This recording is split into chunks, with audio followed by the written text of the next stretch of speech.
నమస్తే. CM Revanth Reddy July 4న Mahabubnagar జిల్లా మిడ్జిల్కు చేరుకోబోతున్నారు. అక్కడ స్థానిక ప్రజలతో మాట్లాడి మధ్యాహ్న భోజనం చేసి సాయంత్రం భారీ బహిరంగ సభ నిర్వహించబోతున్నారు. ఈ సభ ఉద్దేశం ఏంటంటే కృతజ్ఞత సభ.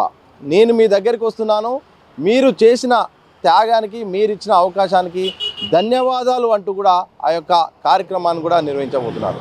ఎందుకు రేవంత్ రెడ్డి మిడ్జిల్ చేరుకోబోతున్నారు, ఎందుకు థ్యాంక్స్ చెప్పబోతున్నారు అనేది తెలుసుకోవాలంటే మాత్రం రేవంత్ రెడ్డి రాజకీయ ప్రస్థానాన్ని మనం తెలుసుకోవాల్సిందే. రాజకీయాల్లోకి వచ్చి రేవంత్ రెడ్డి జూలై 4తో 20 ఏళ్ళు పూర్తవుతుంది.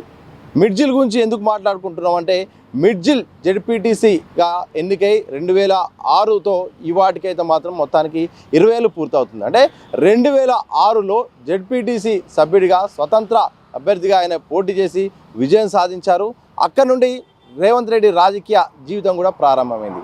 2007లో ఎమ్మెల్సీ, స్వతంత్ర ఎమ్మెల్సీగా కూడా ఆయన స్థానిక సంస్థలో భాగంగా ఎన్నికల్లో కూడా విజయం సాధించారు.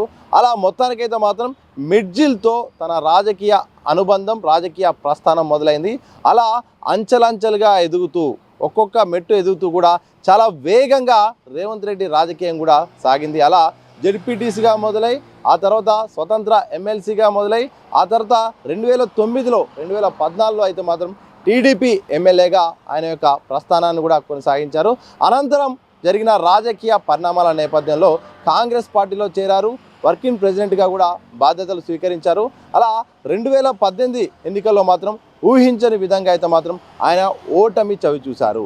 రాజకీయ జీవితం ఇక అయిపోయింది, రేవంత్ రెడ్డి ప్రస్థానం ఇక తగ్గిపోయినట్టే, మసకబారినట్టే అని కూడా చాలామంది అనుకున్నారు. ఓ రకంగా రేవంత్ రెడ్డి కూడా ఆ సమయంలో ఏం చేయాలి, ఎటు పోవాలి, రాజకీయంగా ఓడిపోయానే అనే ఒక ఉన్న సమయంలో మాత్రం ఆయనకు నెక్స్ట్ ఏదైతే ఉందో నెక్స్ట్ పార్లమెంట్ ఎన్నికలు వచ్చాయి. పార్లమెంట్ ఎన్నికలు ఒక రకంగా రేవంత్ రెడ్డి రాజకీయానికి ఊపిరి పోసినట్టుగా కొనసాగింది. అలా మొత్తానికైతే మాత్రం నెక్స్ట్ వచ్చిన పార్లమెంట్ ఎన్నికల్లో అయితే మాత్రం ఇక ఆయన పోటీ చేయడం, ఆ పోటీ చేసిన మల్కాజ్గిరి ప్రజలు, నాన్ లోకల్ అయినప్పటికీ కూడా మల్కాజ్గిరి ప్రజలైతే మాత్రం ఓటర్లు ఆయనను ఎంపీగా నిలబెట్టారు.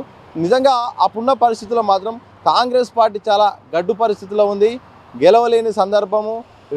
అలాంటి సందర్భంలో అయితే మాత్రం అసలు పోటీ చేస్తే నిలబడడం చాలా కష్టము. అలాంటి సందర్భాల్లో కూడా పోటీ చేసి అక్కడ విజయం సాధించడం అనేది ఒక చారిత్రాత్మక పరిమాణంగా భావించవచ్చు. ఒక రకంగా కాంగ్రెస్ పార్టీకి ప్లేస్ అయింది. ఇక రాజకీయంగా తాను స్పీడ్గా ఎదగడానికి, జాతీయ రాజకీయాల్లో జాతీయ స్థాయి నేతల్ని కలవడానికి ఒక గొప్ప ప్లాట్ఫామ్గా అయితే మారిపోయింది. అలా మొత్తానికైతే మాత్రం ఇక మల్కాజ్గిరి ఎంపీ అయిన తర్వాత నెక్స్ట్ పీసీసీ అధ్యక్షుడిగా అతను బాధ్యతలు స్వీకరించారు.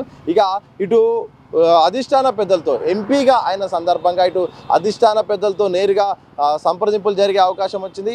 రాహుల్ గాంధీ, సోనియా గాంధీ, ప్రియాంక గాంధీతో కూడా సత్సంబంధాలు ఏర్పాటు చేసుకునే ఒక అవకాశం వచ్చింది. ఇక పీసీసీగా బాధ్యతలు చేపట్టడంతో ఒక్కసారిగా పార్టీ పైన కూడా పూర్తి స్థాయిలో అతనికి ఒక ముద్ర కూడా వచ్చింది. దీంతో ఇక నెక్స్ట్ ఎన్నికలకు వెళ్ళడానికి కూడా చాలా ఉపయోగపడింది. అలా పీసీసీ అధ్యక్షుడిగా ప్రస్థానాన్ని మొదలుపెట్టిన తర్వాత 2023లో జరిగిన ఎన్నికల్లో అయితే మాత్రం ఇక కాంగ్రెస్ పార్టీని విజయంలోకి తీసుకొచ్చారు. అలాగే రాష్ట్ర వ్యాప్తంగా పార్టీకి ఇటు ప్రభుత్వంలో అధికారంలో రావడానికి కూడా ఒక కారణమయ్యారు. తర్వాత జరిగిన ఇక ఎన్నికల తర్వాత మాత్రం సీఎంగా రేవంత్ బాధ్యతలు స్వీకరించారు.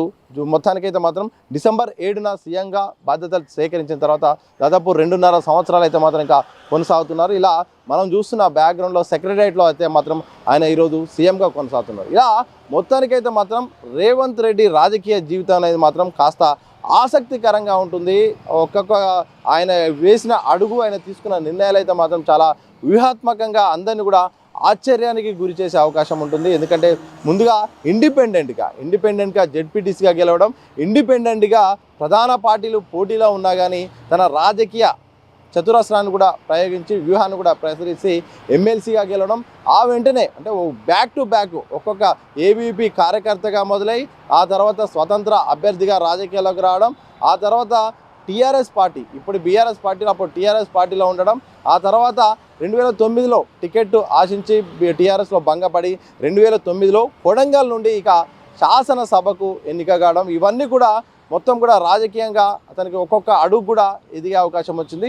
సో ఇక అవసరాన్ని బట్టి పరిస్థితులను బట్టి కూడా పార్టీలు మారాల్సిన పరిస్థితి వచ్చింది. టీఆర్ఎస్, ఆ తర్వాత మొత్తానికి టీడీపీ రాజకీయ పరిణామాల నేపథ్యంలో ఇక కాంగ్రెస్లో చేరి మొత్తానికైతే మాత్రం అధిష్టాన పెద్దల్ని అలాగే కాంగ్రెస్ పార్టీలో కూడా తనదైన ముద్రనైతే మాత్రం తెలంగాణ రాజకీయాల్లో సాధించారు. ఇలా మొత్తానికి 20 ఏళ్ళ రాజకీయ మొత్తానికైతే మాత్రం అనుభవం అయితే జరిగింది. 2006 జూలై 4న జెడ్పీటీసీగా మొదలైన రేవంత్ రెడ్డి ప్రస్థానం మొత్తానికి 2026 అంటే దాదాపు 20 ఏళ్లలో మొత్తానికైతే మాత్రం సీఎం కాగలిగాడు. చాలామంది అయితే మాత్రం ఎలాంటి రాజకీయ ప్రస్థానం లేకుండా, రాజకీయ కుటుంబ నేపథ్యం లేకుండా ఈ స్థాయిలో కాంగ్రెస్ పార్టీలో ఎదగడం అనేది అసాధ్యం. ఎందుకంటే కాంగ్రెస్ పార్టీ చాలా జాతీయ పార్టీ, అలాగే చాలా రాజకీయాలు ఉంటాయి, కుటుంబ రాజకీయాలకు ఎక్కువగా ప్రాధాన్యత ఉంటుంది. సీల్డ్ కవర్ సీఎం లాంటి ఒక అవకాశాలు ఆ పార్టీలో ఉంటాయి. అలాంటి పార్టీలో చేరిన అతి తక్కువ సమయంలోనే సరే మొత్తం 20 ఏళ్ళ జీవితం అంటే అది కాదు, కేవలము ఆయన చేరినప్పుడే వర్కింగ్ ప్రెసిడెంట్గా బాధ్యత స్వీకరించారు. అలాగే కేవలము నాకు తెలిసి 4.5 సంవత్సరాలనే పూర్తిగా 4.5 సంవత్సరాలనే పిసిసి అధ్యక్షుడు సీఎంగా కాగలిగాడు. అంటే 30 ఏళ్ళు కాంగ్రెస్ పార్టీలో నమ్ముకున్న వాళ్ళకు కూడా రాని పిసిసి పదవి అతను భరించింది. అలాగే 30 ఏళ్ల పాటు కాంగ్రెస్ పార్టీ కోసం పైగా పనిచేసిన వారికి కూడా సీఎం కాలేకపోయారు. కనీసం డిప్యూటీ సీఎం కూడా కాలేని చాలామంది ప్రస్తుతం కాంగ్రెస్ పార్టీలో ఉన్నారు. కేవలం 5 ఏళ్ల లోపే కాంగ్రెస్ పార్టీలో చేరిన లోపే మొత్తం ఆయన ఇటు పీసీసీగా వర్కింగ్ ప్రెసిడెంట్గా, పీసీసీ అధ్యక్షుడిగా, మొత్తానికి సీఎంగా కావడం అనేది మాత్రం చాలా కాంగ్రెస్ పార్టీలో అయితే మాత్రం ఇది ఒక అరుదైన పరిణామమే. ఏదేమైనప్పటికీ కృతజ్ఞత సభను మిడ్జిల్లో నిర్వహించి తన రాజకీయ జీవితానికి ఊపిరిలూదిన ప్రస్థానానికి కారణమైన మిడ్జిల్ ప్రాంతానికి కృతజ్ఞత చేసి కొన్ని అభివృద్ధి పనులు అయితే చేయబోతున్నారు. ఇలా జూలై మొత్తానికి 4న అయితే మాత్రం మహబూబ్నగర్ జిల్లా మిడ్జిల్ మండలానికి సీఎం రేవంత్ రెడ్డి వెళ్ళబోతున్నారు. అక్కడ ఒక ఆలయాన్ని శంకుస్థాపన చేయబోతున్నారు. దాంతోపాటు స్థానికంగా ఉన్న ప్రజల్ని కలవబోతున్నారు, వారితో కలిసి భోజనం చేయబోతున్నారు. కొన్ని విగ్రహావిష్కరణ, అంబేద్కర్ విగ్రహంతో పాటు అక్కడ స్థానికంగా ఉన్న బలమైన నాయకుడు ఒక విగ్రహ ఆవిష్కరణ కూడా చేయబోతున్నారు. ఆ తర్వాత భారీ బహిరంగ సభ నిర్వహించి అక్కడ కొన్ని అభివృద్ధి కార్యక్రమాలు, కొన్ని ప్రకటనలు కూడా చేయబోతున్నారు. ఇలా తన రాజకీయ జీవితానికి ప్రారంభమైన ఆరంగేట్రం చేసే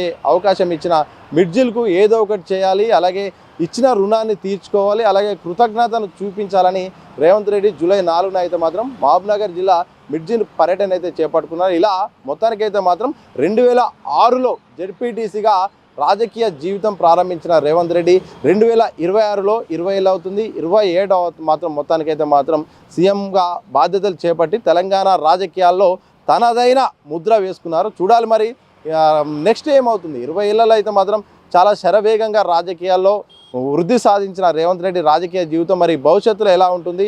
ఇప్పటికే ప్రకటించారు, మహా అంటే మరొక టర్ము సీఎంగా ఉంటాను తప్ప ఆ తర్వాత జాతీయ రాజకీయాల్లో తన ప్రస్థానాన్ని కొనసాగిస్తా అని చెప్తున్నారు. మరి ఆయన అనుకున్నట్టుగానే నెక్స్ట్ జరిగే ఎన్నికల్లో మరి విజయం సాధిస్తారా, 2034 వరకు ఉంటారా, ఆ తర్వాత జాతీయ రాజకీయాలు ఉంటారా, మరి రాజకీయాల్లో ఎప్పుడు ఏదైనా జరగవచ్చు.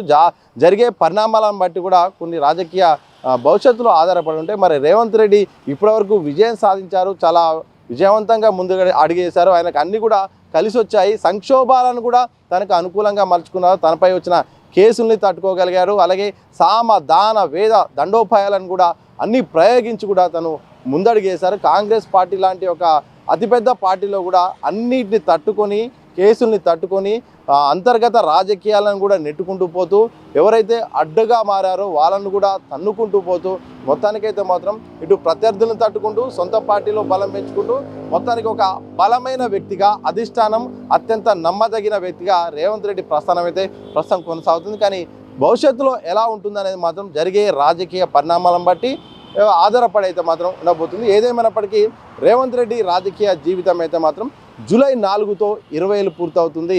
ఇలా మొత్తానికి తన 20 పూర్తవుతున్న సందర్భంగా అయితే మాత్రం మిడ్జిల్ పర్యటనను రేవంత్ రెడ్డి చేపట్టనున్నారు.